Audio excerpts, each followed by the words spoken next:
chug, chug, chug, chug, chug, chug, chug, chug, chug, chug,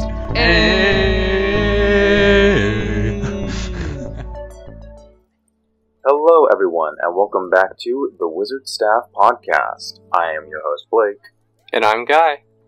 And we are two drunk novices who like to talk about EDH. We do drink and swear, so you've been warned. Please drink responsibly when playing children's card games.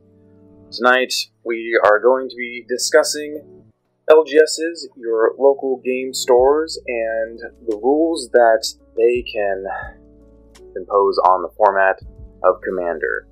We're not going to just talk about LGS's, we're going to talk about, Discord as well. It's something that I've always kind of been thinking about in the background, and I'm like, alright, let's do an episode about it. I think it'll be a nice, fun, casual topic.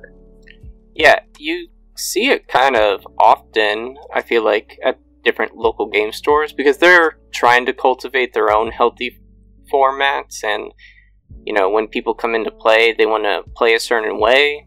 So, I feel like you see these rules that are sometimes like extra add-ons from the rules that are already in place for Commander as a way to be like, hey, at this area, we don't allow for mass land destruction. I feel like that's a very common one. Yeah. Just because it's like, when people come together for these games, they want to have a good time. And, unless if you already know that something like that's going to happen, then, maybe you're shit out of luck, I guess. Exactly. And a lot of other podcasts, they typically talk about, what are their personal house rules at, their own personal group. But I haven't seen too many podcasts talk about the broader topic of LGSs and the rules that they impose and the leagues that they make and the rules that online discords will make. So we're talking about it because we think it's fun.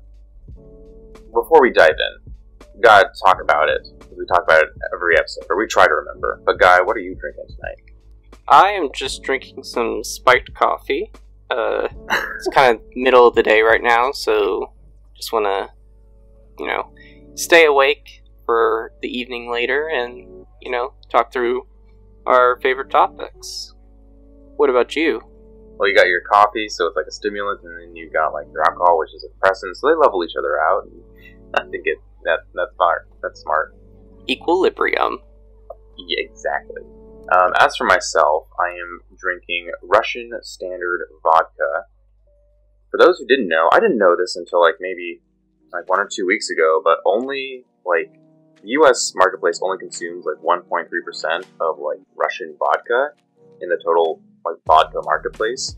So if you boycott any Russian vodka, you're not really actually supporting Ukraine if you're choosing to do that. I just had this, so I'm drinking it. Cheers. Cheers. Yeah, I'm doing a shot. Why did I do that? It's good, though. Alright, well, with that, we'll get started here. So this topic was inspired by a Reddit post, and it was someone talking about an LGS that they had gone to, and linking to their website. Hey guys, check out this website of this LGS I went to. It's it has all these weird, crazy rules in addition to the normal rules. I think it's just the store owner, being a salty casual. What do you guys think? And it just made me laugh reading the the game store's rules, and I wanted to just kind of talk about it because I just shaking my head. So I won't say what the game stores are in this episode. I just want to say that at the beginning. But if you can do any amount of internet investigation, you can probably figure it out. So this game store has a banned list and rules changes to facilitate fun, casual play. And at the top of their page, they talk about 3 levels of gameplay. There's the T-Rex level, Vicious Cat level, and the Rapture level. So if that makes no sense, congratulations. Exactly. So the T-Rex level follows the official Wizards ban list, which already made me laugh, because Wizards does not make the Commander ban list. It is made by the Commander Rules Committee, an independent group of guys, like former Magic judges, with the advisement of the CAG, the Commander Advisory Group. So already, reading this page, I'm like, oh, this person doesn't know what they're talking about. This is going to be great. So this level of play is for top tier decks, and decks that can stop them. And I'm just like, this is how people normally play Commander. Why is it only meant for, like, quote, top tier decks, end quote? Like, so, like, it's weird to me that at this level, pretty much any kind of deck can go, where this is, like, the top tier decks, the ones that can, like, compete, because, as we'll learn in the next tiers of, like, levels, some of your decks might not be able to compete in those because of banned cards or other restrictions. So in this level, it's kind of like either you have to accommodate to the other levels, or someone can play a CEDH type level deck, and I am just playing mono white angels or something, but, you know, I can't just change my deck, so it's tough then, because when I go to this game store, if I did go to this game store, and I sat down, and it's like, okay, I want to play the T-Rex level, and the person is like, okay, here's my deck, and, you know, we do our pre-game discussion, and he explains, like, yeah, I'm going to win by turn 3, and I'm like, oh, well, there's no way I can win by turn 3, but I also can't now go down to Vicious Cat or Rapture level because of these deck restrictions. So it's a little difficult, I think, when you're now putting, like, all the best kind of decks into one category, when already there's a broader spectrum, I guess. Like, I feel like, you know, T-Rex level, you should almost have, like, some kind of, like, CEDH level kind of thing if you're doing this kind of thing already, but, yeah. Yeah. And let's read the other levels, because that'll give more context. So there's Vicious Cat, which is just non-modified, pre-constructed decks. You know, you go to the LGS or Walmart or whatever, you grab one of those Commander Precons, you open it up, and you just keep it that way. That is the Vicious Cat level. And honestly, like, that's okay, like, because that's how I got you into the format, guy. I just bought you a Precon. That being said, like, you upgraded it, but it's like, it's a great way to get people into the format, but maybe that's a different topic. Yeah, I think, you know, having a level for this kind of play is totally cool, because, you know, everyone starts somewhere, but again, like, I wouldn't then be able to compete in this level if I didn't bring one of my non-modified pre-constructed decks, you know? Yeah, you'd automatically be bumped up to Rapture level, so T-Rex level is at the top, Vicious Cat is at the very bottom, so in between there is Rapture level. And here's where the real meat of the sandwich is. It plays the following official Wizards ban list, again, and has the following rule changes and additional banned cards. So strap in, folks, because there's a bit of a list here. So, number 1, infinite or near infinite combos are banned. Any cards or board state that the cards could produce or produces a set of actions that could be repeated indefinitely. So, you know, like, you go infinite, you hear that term quite often, like, and everyone who plays, like, Commander for any amount of time really, like, oh yeah, you can go infinite and usually just win. And I will say that this rule kind of limits you to doing it, like, 5 times. I've been to LGSs before that say 6 times, or they limit the number of times you can repeat an infinite loop. This is a rule I will see among many LGSs, so this one I wasn't too surprised by. I'm like, yeah, okay, like, I've been to a number of LGSs. They, like, in order to, like, keep people from going absolutely hog wild, they do this. And it's one of the rules that I'm a little bit more forgiving on. Yeah. Totally makes sense, because I feel like sometimes infinite combos are ways of, like, ending the game out of nowhere, or just ways of ending the games quickly, and I know that that's not some people's cup of tea, so this one is totally understandable. Right. And there are just so many infinite combos. You know, this is Commander, where we basically have access to the entire card pool of the game, like, since it started. And the game's over 25 years old, so there's just a lot of infinite combos. There's a lot of them. And it's just, yeah. So we're pretty much fine with this. This next one, though, made me chuckle. It's Commander Damage. A commander's max commander damage per combat phase cannot exceed the commander's printed attack value, no matter how many times it applies damage during the combat phase. So basically that means, like, say you have your commander and it's a 4/4, and then you give it double strike. It still will only deal, like, 4 damage instead of 8.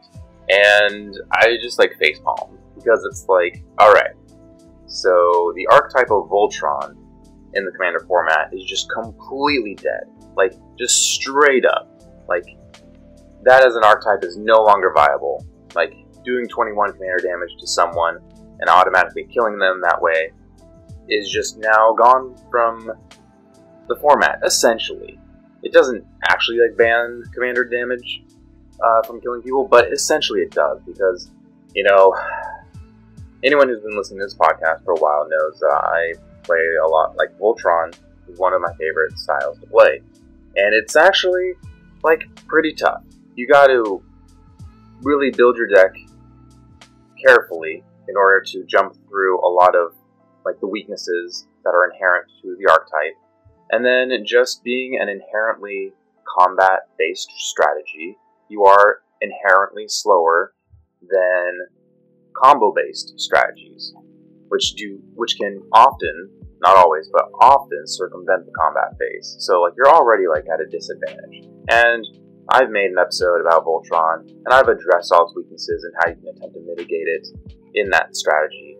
But I was just shaking my head, because it's like, it seems counterintuitive to me, because this set of rules is trying to facilitate casual play, casual commander, and Voltron is like battle cruiser magic, where it's just you're building this giant, huge creature that's really strong, and then, like, you're just beating face with it.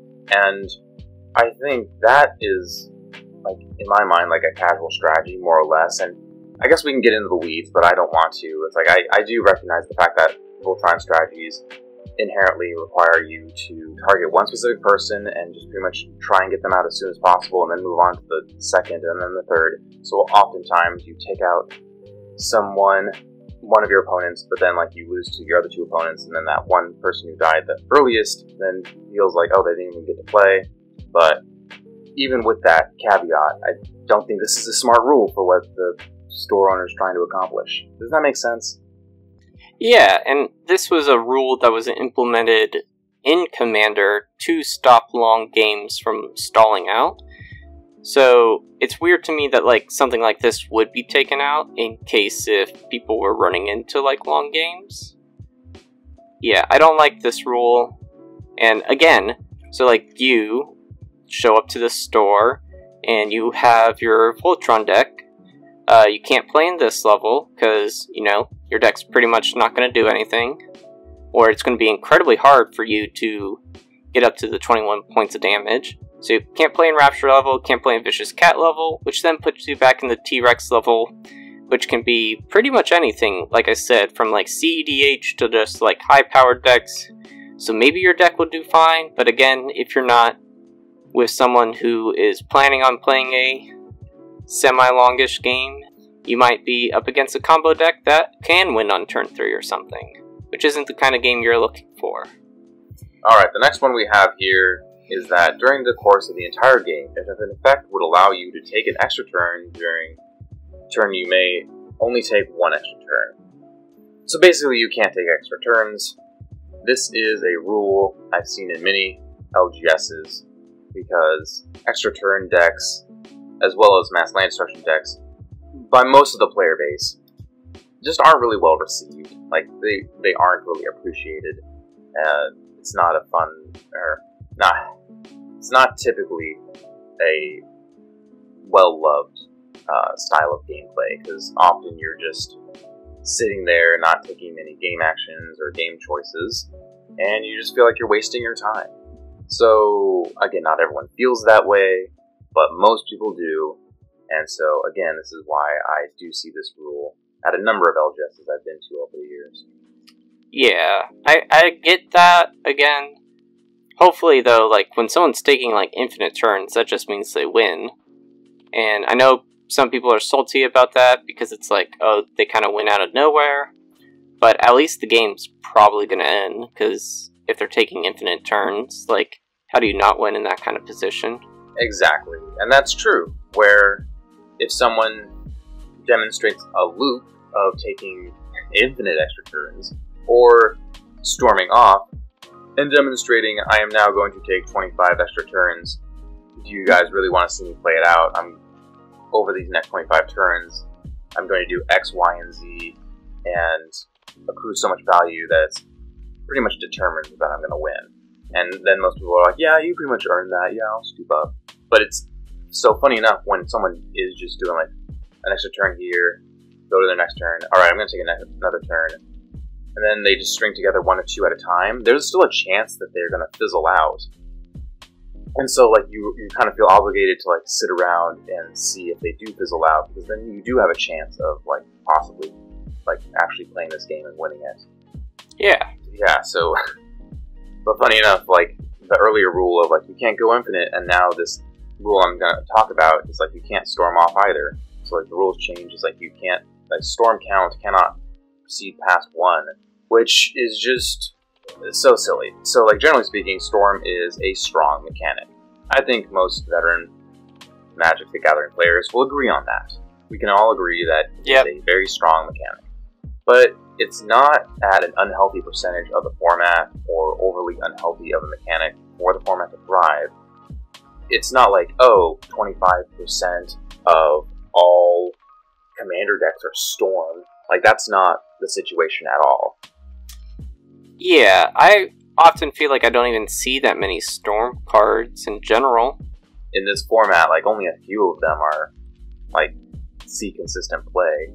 You can find me on that, but it's like, just play the format or go on EDH Rec. Like, it's not like every single card with Storm on it is being played. Only a handful of them. Mm-hmm. And so it also just kind of makes you laugh, because technically this rule means that nobody can play more than one spell per turn. Storm count can't proceed past 1, but that's just kind of like a nitty-gritty detail. Yeah, again, it just kind of has me shaking my head. Like, what is this ridiculousness?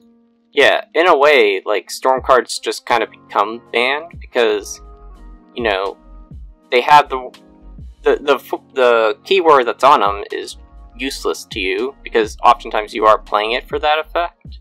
So it's kind of like, alright, so this is a dead card in my deck, because it's not going to do nearly the effect that I would ever want it to do in this kind of format. So if you do happen to have a card or two with Storm in your deck, I think it's going to be a little difficult for you to then find justification for wanting to keep it in here if you're going to, like, try and adapt to the Rapture level. So again, like, I show up to the store and, you know, I have a few of these, but I'm like, I don't want to take them out because I can't. You know, they're important cards, but yeah, now I can't play in T-Rex level or anything, so yep. Same with this next rule. Similar kind of thing, because I feel like a lot of decks, well, not a lot of decks, but there are a few popular decks that are kind of built around this mechanic. Right, so this next one is Cascade is Banned. Anything with Cascade is considered to not have Cascade. So, like Storm, Cascade is a strong mechanic, not as strong, but strong. It's not inherently unhealthy of a percentage of the format, and it's not unhealthy of a mechanic. Yeah, I just feel like I'm repeating myself. Like, I think this person just played against the first sliver. That's a pretty popular one with Cascade. Maelstrom Wanderer. Yep.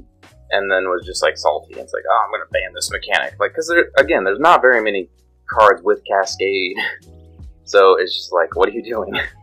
This next one, Sorry, it's funny too that, like, I think he banned Cascade on this list when, like, people at WotC recognize that players like Cascade. So that's kind of why in Commander Legends it was a keyword that you saw come up quite a bit.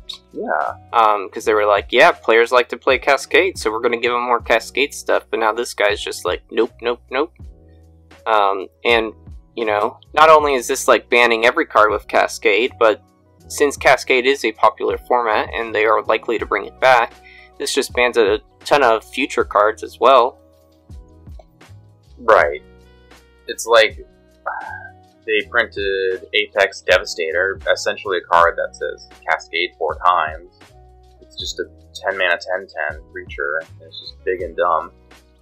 And it's fine for this format. It's perfectly fine. Yeah.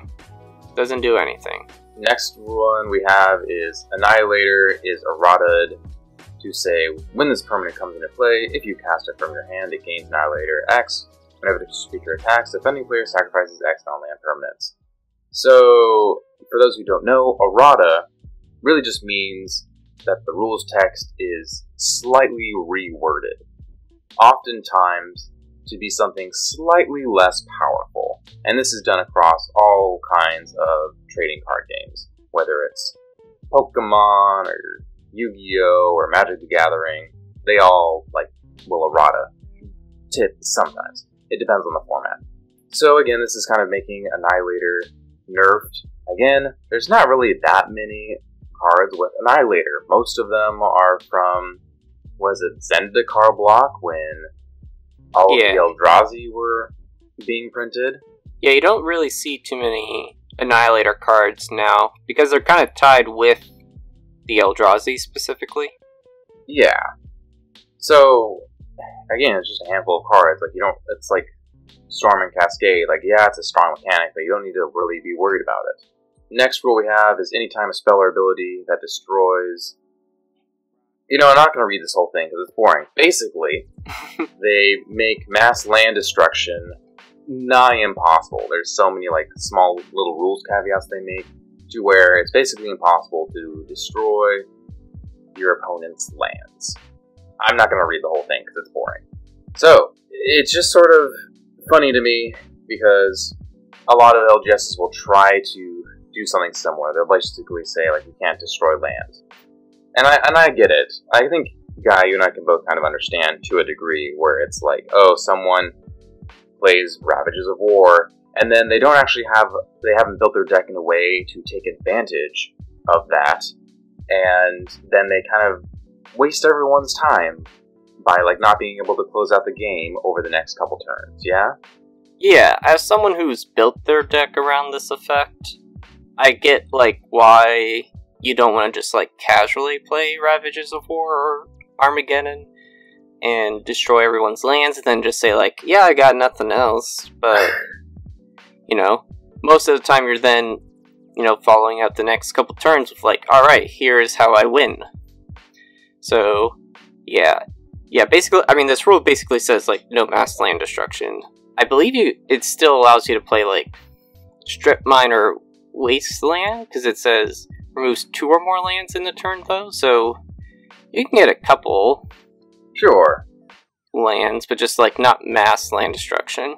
And I mean, this isn't really a big issue in the format. I feel like a lot of people do that already, where like, oh, if you're like really worried about lands, like, oh, someone's playing a really strong land, like Gaia's Cradle, then you just play like a Strip Mine or a Wasteland, or you put in a Beseiju who shelters all. You know, just answers to your opponent's lands. And I think that's what most people do, and it seems to be pretty healthy, and I don't really think it's an issue. Mm-hmm. Yeah, so again, I'm just kind of shaking my head. Alright, we're getting near to the bottom of the list here, folks. Lands that become creatures and die due to the controlling player's choice to attack or block with them, and would die as a result, then do not return to play. It's just a really weird ruling. Again, sort of like with mass land destruction, because like there are ways to like turn lands into creatures, and then like, oh, now that it's a creature, like there's all these cards that interact with creatures and kill them, so that's just sort of an added-on rule, again, to make mass land destruction even more difficult, or targeted land destruction, I should say. Last one, a player loses the game if they acquired 20 or more poison counters instead of 10. Guy, I want you to talk about this, because you've actually built and played an infect deck. Yeah, I know it's not a fun mechanic to play against, because people often don't like the fact that they lose right away. As someone who has built the deck, though, you do get targeted almost by everyone. Like, it's almost like you become the archenemy real quick. And I think even now this rule is more difficult because a lot of the times when you are playing Infect, you're playing with those pump spells like Hatred, or things that are going to give it more power, Howling Scream. But one of those rules from earlier where it's like, oh, commander can't, deal damage past whatever's like printed on the card. That also then makes it more difficult, because I think that also applies to all the creatures. So you can't just like pump up all your creatures to like give them 10 infect. So cards that have infect typically already have lower power, so it's going to take quite a few hits, considering if they get in, to like get someone up to 10 poison counters, which I would be shocked then if at that point you could. So this is a weird rule to me. I don't like it that much. Yeah, I feel like this is a common trend where you're new to Commander, you play against Infect the first 2 or 3 times, and you're like, wow, this mechanic is busted and overpowered. And then as you play more Commander, you realize just how powerful things can be, and how Infect decks often don't win. They actually rarely win, just due to the inherent small card pool of cards with poison/infect. Then you're like, oh, it's more or less like not that frightening as I thought. And then people chill out and they're like, oh yeah, 10 infect to kill player is okay. It doesn't need to be more. It doesn't need to be 20 or 15 or whatever. So that's generally what happens. It just kind of made me laugh. This next section is about Planeswalkers, and Planeswalkers is misspelled. Planeswalkers, for those who don't know, is 1 word. It's not 2. So, there are a list of 12 Planeswalkers that have specific abilities that are errated to be much less powerful, oftentimes removing emblems, or removing effects that destroy lands. So it's kind of funny where it's like, they do everything in their power to make sure nothing can destroy lands, and then they still have to say in an additional rule, like, oh, this line of text is being removed because it destroys lands. It seems like redundant overkill, and that is kind of a theme with this list. It's like, oh, here's like rules that overlap each other and are just overly redundant and are bad. And then all of these like abilities that are removing emblems, I feel this to some degree because currently there's like no way to like remove an emblem, and Mark Rosewater, one of the lead designers of Wizards of the Coast, has said how in the future we might get ways to deal with emblems, but similar to like Eminence, like emblems are like pretty much no way to interact with the mechanic that exists in the game. So like I kind of understand, but at the same time it's like Planeswalker tribal decks, Super Friends decks, like there aren't that many of them. They're not really a problem in the format. So I just kind of look at this list of Planeswalkers that have been errated, and I just kind of like shake my head like, this is fine. Like this didn't need to happen. Yeah, and it's odd because it's not like the cards were just banned. It's more like either an ability was completely removed or it was altered in some kind of way. And in order to kind of like know all of these off the top of your head, or even like prepare for that, because I feel like they're very specific, and I actually don't even think like, unless if I look through the just banned cards list, I feel like some of these aren't even like the most offensive of them. Like, you don't have like Narset, the good Narset who's like a Leovold on here, and you didn't take off that ability kind of thing. I think it's really weird and getting kind of difficult now to like play in this Rapture level when you're being this nitty gritty about something, Oh, I totally agree. And it's like like, who's gonna remember that these specific abilities on a Planeswalker? Because like a Planeswalkers usually have multiple abilities. Like, who's gonna remember like this one specific ability on this Planeswalker to be like changed, slightly worded, or removed? Like, nobody's gonna remember that. So it's like, I'd almost wish that these cards like would be banned, because it would just make things more comprehensible. That being said, I am not someone who I'm someone who prefers cards not to be banned if they don't have to, for the record. That being said, it's the final section of this LGS's like change rules, and they have additional banned cards, and they have, get ready for this, 164 added banned cards. Holy shit. For those who don't know, like, as of today, there are like about 45 normal banned cards, and then plus a few categories of banned cards like Silver Border, Anti, quote-unquote insensitive cards, and conspiracy cards. But more or less, it's like, quote-unquote 45 cards are banned in the entire card pool of this game. And you just expanded it to almost 200. Yeah, and these cards aren't, like, just, you know, random picks. They're pretty played cards. Like, they're pretty popular. Like, as I'm reading through most of these, I'm like, yeah, I know what that does.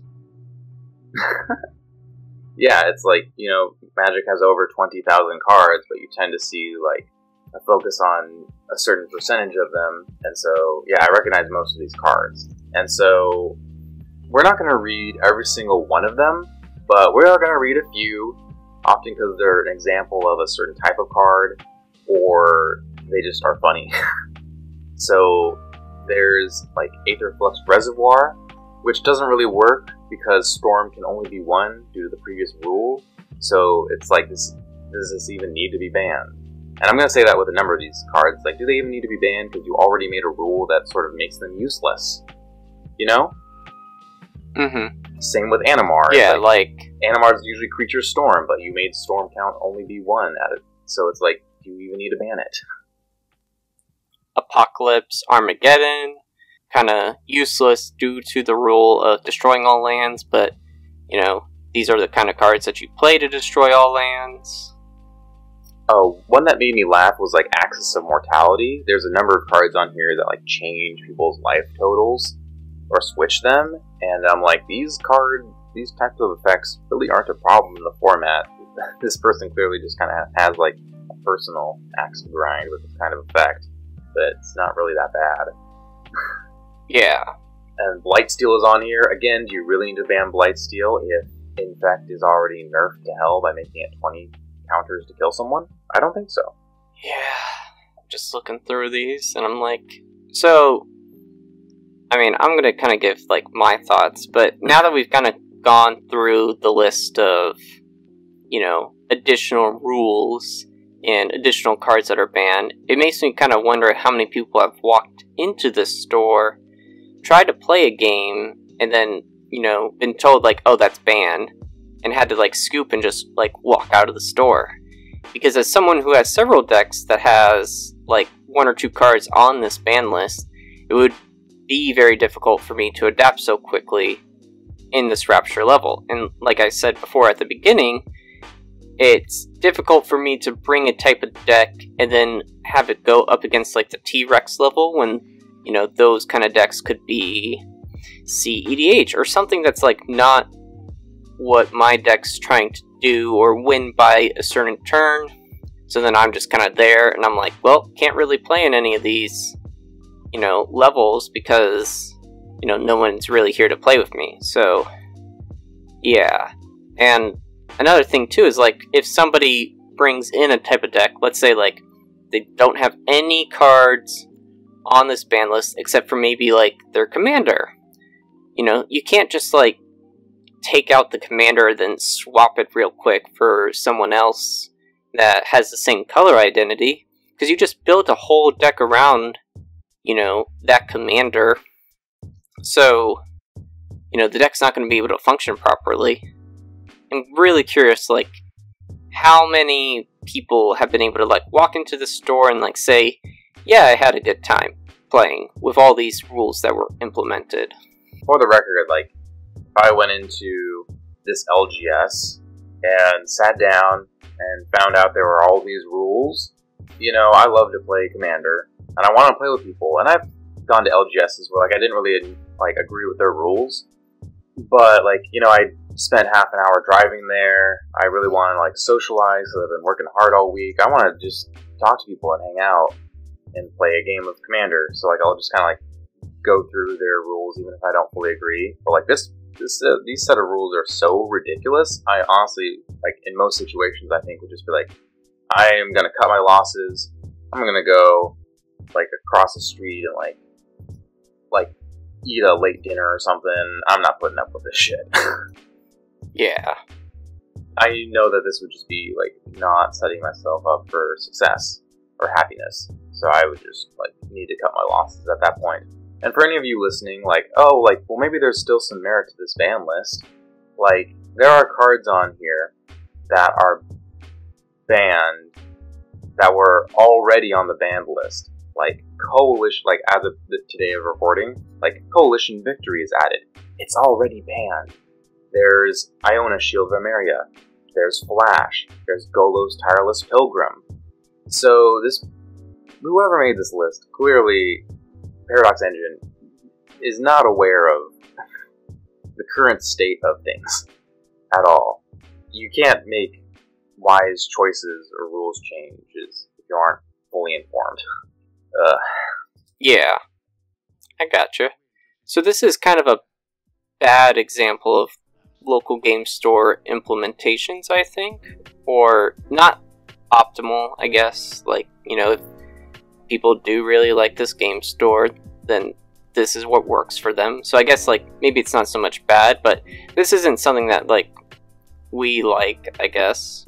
But let's go over a couple of other examples that are, I think, a little more organized, I guess. Yeah, like, better examples, like ways of creating additional rules or rules changes that most people are more accepting or understanding or facilitates better gameplay in a successful way.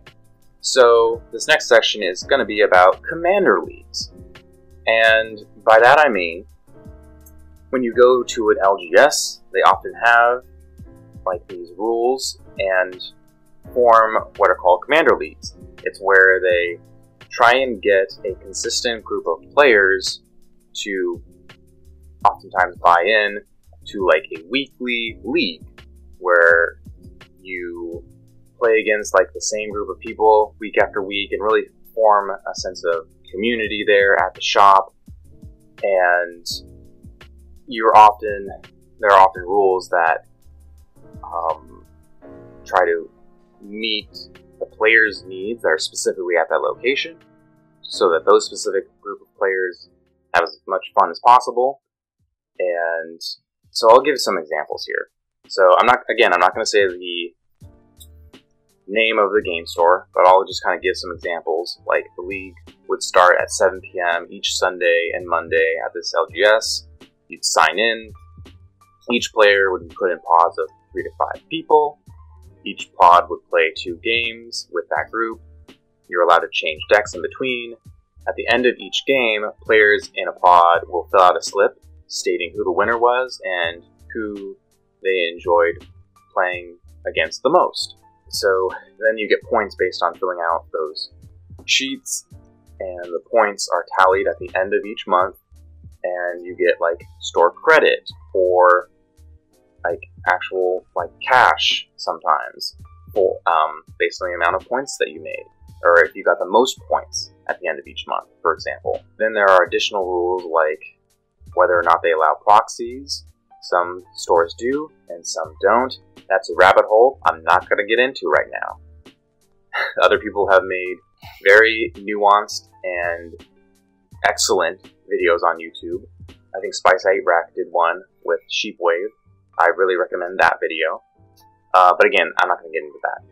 So you can get bonus points by playing, like, a theme deck. So, like, oftentimes it'll be like, hey, build a deck or play a deck that was in the, like, where the commander was in the latest set, and then you get, like, an additional point for that night. Or if you defeat a player with commander damage, you get a point. If you do mass land destruction or removal, then you get -1 point.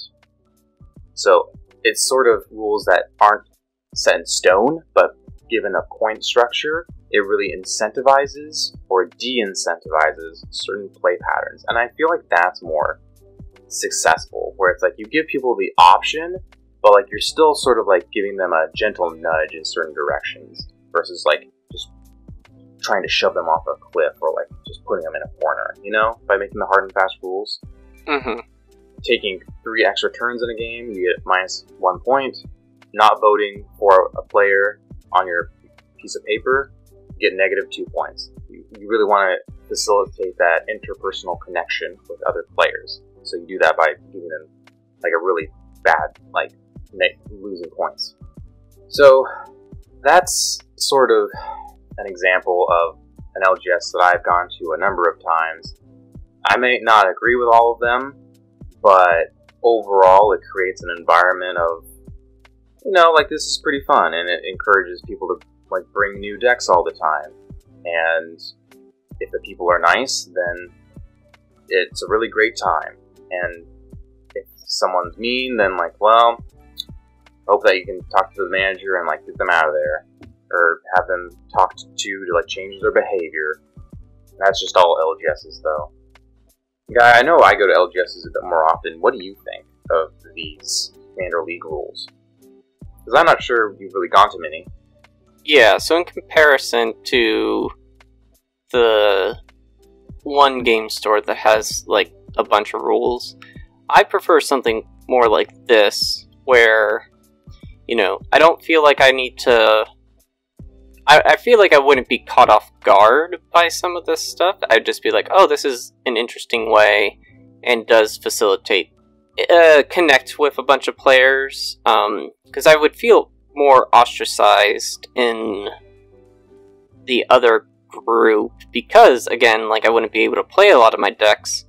But this one has a lot more accommodations for you wanting to play. Like, yeah, there's going to be like a small disadvantage by like not earning as many points, or, you know, I might not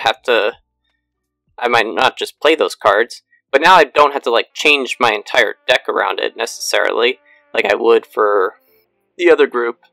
So I like this a lot more, and I think that this is a better way of facilitating like healthier games, I guess, because yeah, I could come to this and be more... I feel like I could see myself coming here multiple times, I guess. Yeah, you could show up with your Avacyn deck that has mass land destruction. You could play in the league, but you wouldn't earn as many points, so at the end of the month, like, you probably wouldn't get those, like, store credits or the cash. And so, but you can still play your deck. You could even say, like, arrive and be like, hey, I'm not going to play in the league, but I'll play people who either also aren't playing in the league, or play people after they're done playing their league games. It still allows you room to go to that LGS and bring your deck, whatever it may be, and still like give you the chance of playing games, versus going to the LGS we talked to earlier with all these banned things and all these erratas, and it's just ridiculous. And like almost any EDH deck brought there probably has some illegal card, and then you can't play it because you don't have cards to swap out. This is much friendlier. Right. This is how most LGSs are run, and it makes sense why. It gets people, it gets butts and seats and gets people playing, and gets a much more healthy ecosystem going. For sure. Do you mind if we move into our last category? By all means. Alright, so this one isn't so much of a local game store, but it's more of like Discord being kind of the new era of like casual play.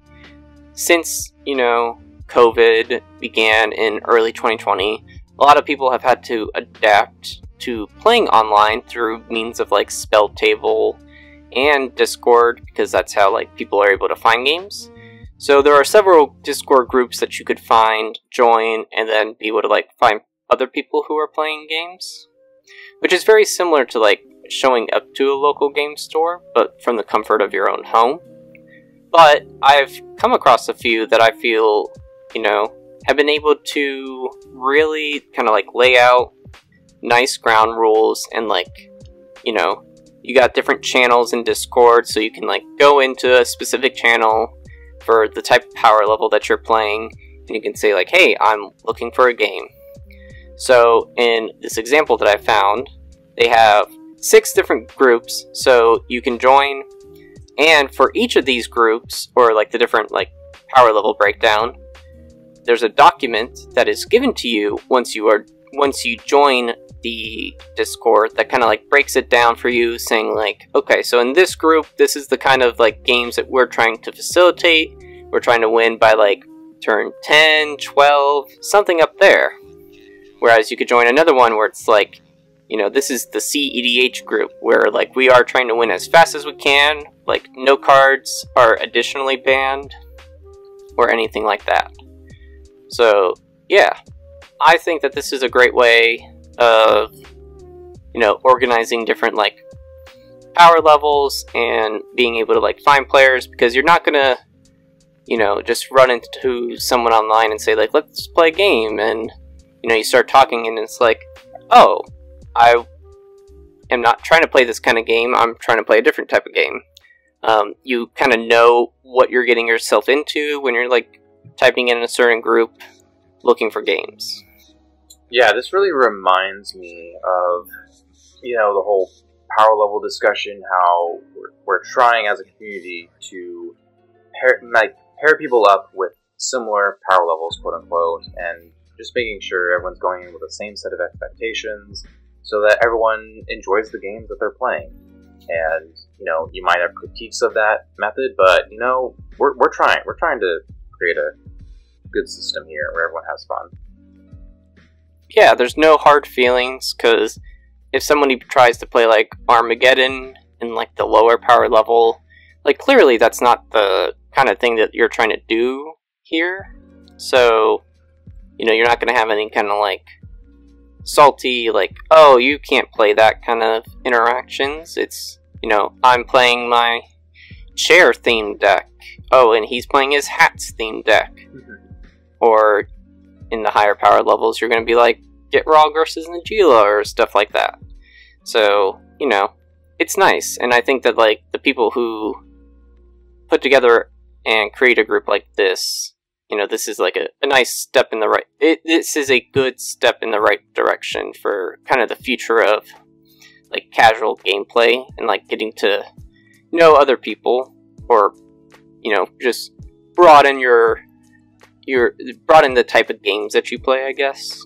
Yeah, like, not to get too much into like a discussion of online games versus in-person games, but there's a whole, like, you know, there's a whole set of advantages and disadvantages to playing online. Like, one of the advantages is just like you meet people you otherwise may never meet, or you have friends across state or country lines that, like, it's not really feasible to see them, especially during the last 2 years. Yeah, so I think it's great. It's just another method of people are going to play Commander, and like, where there's a will, there's a way. And I think the fact that Discord gives you the ability to like create channels and give players the opportunity to look at like Google Docs full of each of the rules for each power level before a game even starts, often at like the luxury of like on their phone as they're doing whatever, or at their desk chair at home. Like, that is like a way of just kind of giving each person like more control of like what kind of games they want to play. Yeah. So, Guy, I think you've played a bit more online than I have, and you've used this Discord more than I have. Do you find it to be successful for you? Yes, I think that it's pretty successful. The games that I've like gone into, you know, once we kind of like give our deck theses and everything, everyone's like, yep, like that's the kind of game that I'm looking to play. So I've never run into any kind of like miscommunication that way because of how well the rules and power levels have been like broken down for me. Mm-hmm. That's pretty amazing, like, because to say that, oh yeah, you've had a successful like pre-game discussion with everyone on the Discord and always had good games, that's amazing to me, because right now that's like the issue I have with in-person games, where it's like, you know, sometimes it's hard to talk to people in person, just in general, and you know, people get nervous or that they're scared for whatever reason, and that they don't fully communicate, or they struggle to tell you all the like information that you need in the moment, and then that kind of maybe leads to the not best of games. But again, like online, you're usually at the comfort of your own home, often leads to like better games, arguably, on the average. Controversial take there, maybe, I don't know. Yeah. Okay, so do you have any like general thoughts about the whole local game stores making their own rules to kind of like wrap up? Closing remarks? Yeah, I mean, most LGSs only do a few additional rules changes. Very rarely are they like, yeah, let's just ban an additional 160 cards and have all these erratas and all these additional rules. Very rarely is that the case, because they don't survive. They make commander leagues. Sometimes they're successful, sometimes they're not. It really depends on the like people in charge of the league and the players that are part of the league, whether they're healthy, respectable players or not. I will say, in my personal opinion, I prefer LGSs where it's like you can just come in, sit down, and just play.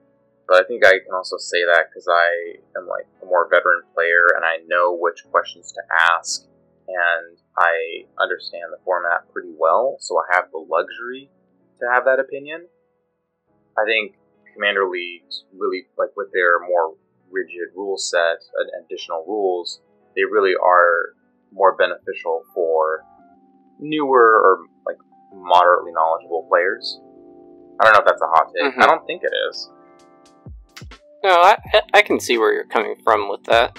Yeah, but overall, I think they're a good thing. Like, I personally, the one kind of issue I kind of have with leagues is that often by creating like store credit or like a cash value for the winners or like top winners of these leagues, it changes it changes human behavior to now incentivize gameplay to try and win more, like have it less be about the social aspect. There can still be social aspects and socialization, but now it's shifted a bit more to where the monetary, or not always monetary, but just the prize is more of the focus and goal, and sometimes that creates games that I don't enjoy. And so that's why I like the option to just come in for like free and not have like a payout at the end and just jam games. So it's sort of a balancing. Yeah.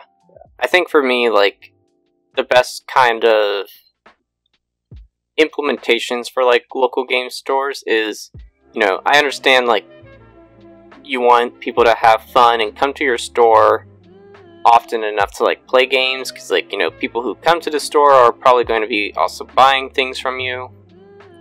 So I get like, you know, why you might, you know, do a little kind of additional changes to the rules, but I think what's best for local game stores is to still kind of like only implement a few rules versus implementing 160 new changes, where it's like that's difficult for somebody who isn't a regular to just walk in and be like, oh. Yeah.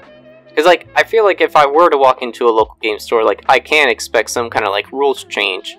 But if it's going to be, like, you know, 169 additional cards banned, 12 Planeswalkers' abilities are, you know, changed or errata in some way, and, like, 10 additional rules to the game, like, that's very overwhelming to a new player. Yes. Yeah, so I do like how there are other groups that have kind of like been a little more like low key about it, or like been able to like, I do really like the online aspects too, of just being able to like write everything out, join a group, and then be able to like kind of see where you land. Mm-hmm. So yeah, I think that's my preferred way of being able to find games. Okay.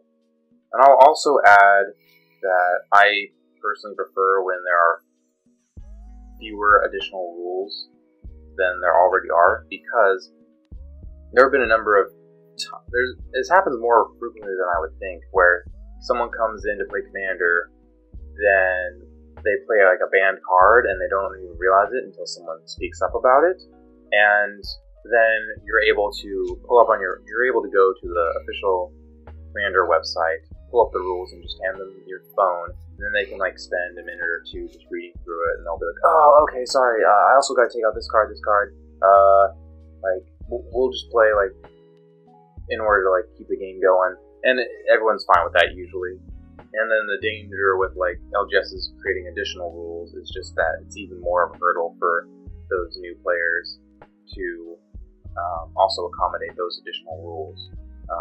Because it's nice for the Commander website to have one location of like all the rules, and then just to create a level of standardization. You know, again, it's also sort of like a balancing act between like standardization, creating like mutual understanding of expectations, versus LGS is creating additional rules in an effort to facilitate better gameplay tailored to that specific location.